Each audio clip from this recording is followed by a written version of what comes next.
A special thank you to each of our subscribers who make this channel possible. Here's today's story. In a controversial move, the Trump administration is ramping up its efforts to track down migrant children who have entered the United States without their parents, as revealed in an internal memo obtained by Reuters. This directive, which expands the administration's mass deportation policies, targets an unprecedented number of unaccompanied minors who cross the U.S.-Mexico border illegally.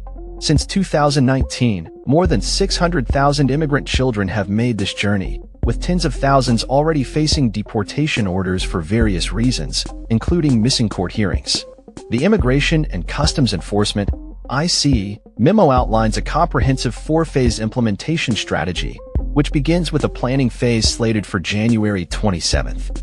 However, the memo does not specify when enforcement operations will commence.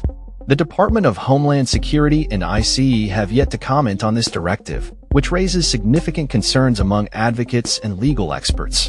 During his first term, President Trump introduced a zero-tolerance policy that resulted in the separation of families at the border, a practice that sparked widespread outrage.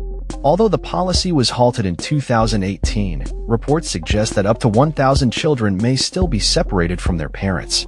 The new initiative, titled the Unaccompanied Alien Children Joint Initiative Field Implementation, claims to focus on preventing human trafficking and other forms of exploitation of these vulnerable children. ICE has categorized the unaccompanied minors into three groups: flight risk, public safety, and border security, with a priority on those classified as flight risk. This categorization raises alarms about the potential for further trauma to children who are already in precarious situations.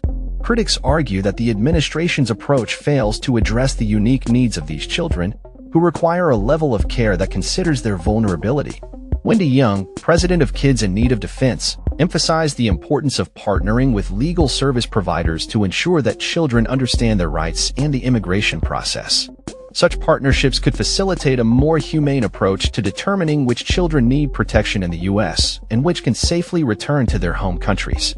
As this situation unfolds, advocates are calling for a more compassionate response to the challenges faced by unaccompanied migrant children, stressing the need for legal support and protective measures rather than punitive actions. The implications of this directive are profound, not only for the children involved, but also for the broader immigration landscape in the United States.